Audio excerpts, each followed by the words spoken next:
Même si une bonne partie de son personnel est en chômage partiel ou en télétravail, cette société spécialisée dans les télécoms maintient son activité grâce à ce nouveau produit, la caméra fièvre. Nous, notre travail est simple. La caméra thermique, elle existe déjà. On l'utilise déjà pour de la détection d'intrusion, par exemple, ou des départs d'incendie. Donc là, en fait, on a dû adapter la caméra, la rendre intelligente, entre guillemets, c'est-à-dire vraiment la dédier à la détection de température corporelle. Une fois le paramétrage effectué, l'objectif thermique de la caméra permet de signaler une température supérieure, par exemple, à 38 degrés.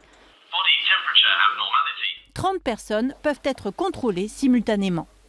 La prise de température du public peut s'avérer très précieuse dans un endroit aussi vulnérable que l'Institut Saint-Pierre, un hôpital pour enfants à Palavas-les-Flots près de Montpellier.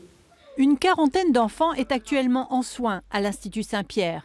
Pour l'instant, l'épidémie de Covid-19 a épargné l'hôpital et cela doit continuer. Alors pour sécuriser les allées et venues, adieu les prises de température trop aléatoires. Ce qu'on recherche, c'est une technologie qui soit à la fois innovante, pérenne dans le temps et fiable, c'est-à-dire dont les résultats sont exacts, interprétables rapidement, pour que nous soyons à même de prendre des décisions dès l'admission de patients ou d'accompagnants. Juguler l'épidémie grâce à la technologie, reste à savoir si la sécurité prévaut sur la liberté individuelle. Il n'y a aucune notion d'enregistrement, donc on est totalement conforme avec les réglementations RGPD.